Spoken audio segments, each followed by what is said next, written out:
Hello and welcome back. In this short video, we're going to begin our discussion of next generation sequencing workflows on the bioinformatics side. And we're going to concentrate specifically on RNA-Seq for this video. So before we get into the bioinformatics analysis side of things, let's make sure we're all on the same page. We all know where we're coming from and going to, and go right back to the beginning with the kind of absolute basics of RNA sequencing. So bear with me for a moment, please. And let's imagine we have a bunch of normal cells shown here and a bunch of mutated cells, or if you prefer, drug treated and control, or disease state and non-disease state, whatever. But we're interested in what is different between these two sets of cells that underlies their different behavior. So we want to know why they behave differently. In particular, we want to know, what are the genetic mechanisms that is causing this difference. Now, one way to address this is to examine differences in gene expression via a technique like RNA sequencing. Now, obviously, each cell, if they're human, and let's say assume they're human in our example here, they have a bunch of chromosomes, and each chromosome has a bunch of genes shown schematically here with my expert drawing here is gene 1, gene 2, and gene 3 here along the DNA. And now some of these genes are going to be more active than others, with messenger RNA transcripts from some of these genes that are more than in others, and I'm showing those with these squiggly lines here. So for example, in this case, gene 3 is the most active here, and gene 2 actually is not active at all in this example. So what high-throughput sequencing analysis aims to tell us here is which genes are active and how much they're transcribed, okay?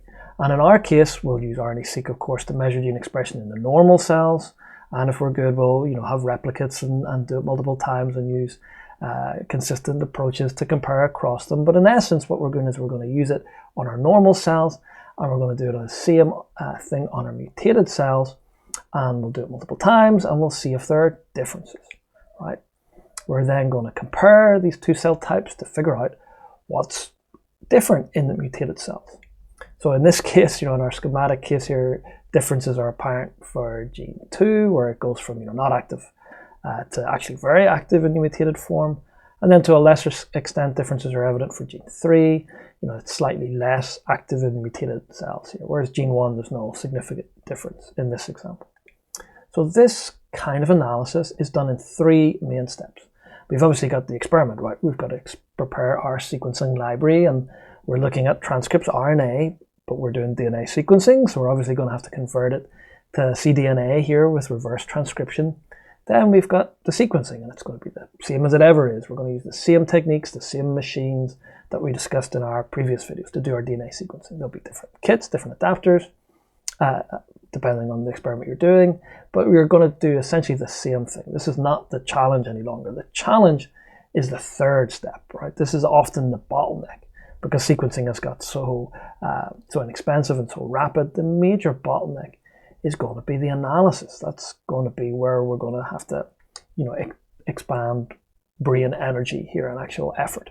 So in our hands-on session for this course segment, we're actually going to do this initial bioinformatics step 3 analysis here using a platform called Galaxy. I'm showing an example here in the window behind me. I'll actually distribute to you a unique IP address, a little address of a brand new computer on the internet that'll be unique for each student. That'll give you a brand new Galaxy server that you can log into through a web page, much like the one behind me.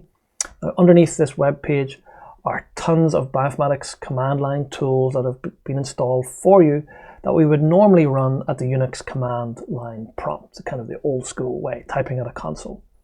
Now, we're specifically using Galaxy here in this first section in Genomics 1 here because we don't want to get waylaid or distracted by the technicalities of installing these different command line tools and then running them at the command line prompt. We want to actually focus on how we use these tools to do real work, to do real analysis of real data sets like the one we're going to analyze in this week's session. So we're going to let Galaxy take care of those technicalities for us, and we're going to look at the overall workflow and look at the inputs and the outputs and what they look like. And this is a much more productive way to start and proceed in my view.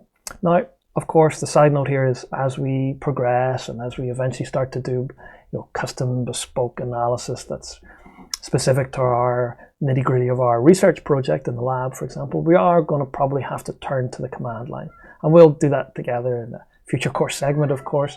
But for now, let's focus in on using Galaxy to learn the overall flow. This is going to be very helpful for when we turn to the command line later. So in our hands-on session, what we're actually going to get to at the end of this week is a count data, what's called a count data, a data matrix, something like the one shown here. In other words, we'll have taken the raw reads from our sequencer, done some quality control, and then mapped and aligned them to a reference genome. We're going to take human data, so we're going to map it to the human genome here, and then we're going to count them up, the reads per gene in each sample, to arrive at a table like this one, where we have genes down the rows here, and the different columns are the different conditions, for example. Basically, what we're doing is we're counting up these blue and red squiggly lines in our little schematic that we had before and shown here below. Now, the main task for this hands-on section is actually the mapping or the alignment. If you had to pick one main task, that's the one that we'll focus in on. Now, mapping, what is this? It's often referred to as alignment because we map back to a reference genome, or we align these reads back to the reference genome, although as we'll discuss in an upcoming class, we don't actually have to use alignment methods. We can use alignment-free methods with some of the more modern software approaches. But in essence, what this does is it takes those short reads produced from the sequencer, as I'm showing here, and maps them back using a reference genome as a guide, much like a jigsaw puzzle, right, where we've got the box with a picture on it to guide us. And then, the alternative here is so-called de novo assembly, where we build larger contigs and chromosome segments with how to reference. It's a much more challenging task and something we'll talk about in a different course segment.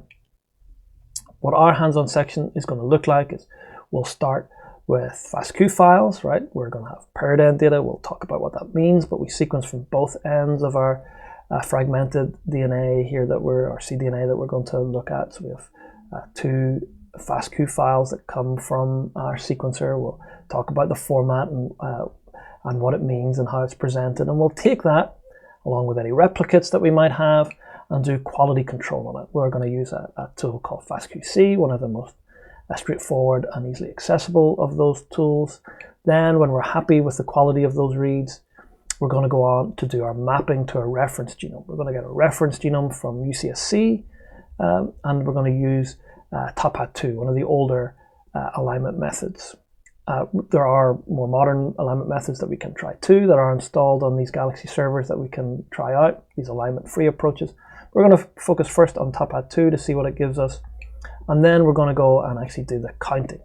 That's the easy step, actually, is this third step, where we take annotation file, a so-called GTF file that has our gene boundaries in it, and count up what we've got per gene to arrive at our count data. And we're virtually done at this stage, at this section of the class, but the question remains, now what? What are we going to do with this count matrix? Okay, so we'll have data like this. Just to remember, I showed you this before. This is our count data that we're going to arrive at.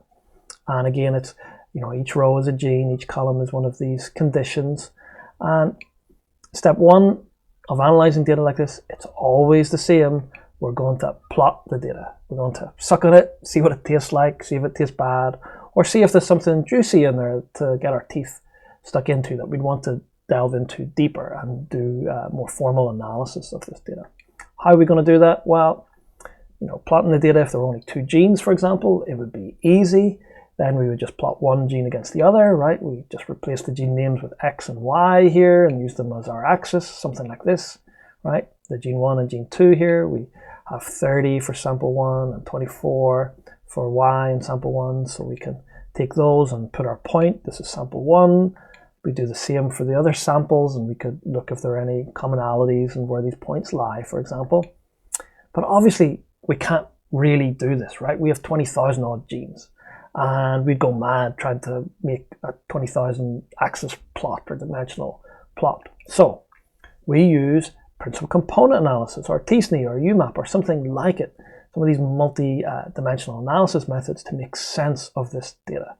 and reduce the number of axes we have to consider, the number of dimensions that we have to look in to display important aspects, the essential features of our data. So we've done this already, right? This is the last section of our class. This is a PCA plot from a real RNA-seq experiment. We actually analyzed this last week. The wild type, the WT samples are the normal, the KO, the knockdown samples here are the mutated samples. And we saw last time that it did a really good job. PCA captured over 90% of the original variance in the data, and all those genes and all those samples was captured in these two dimensions of PC1 and PC2. And it tells us here, because we can clearly see that the wild type are over on one side and the knockout, the red ones, are over on the other side, that they're clearly and consistently distinct, right? They're different.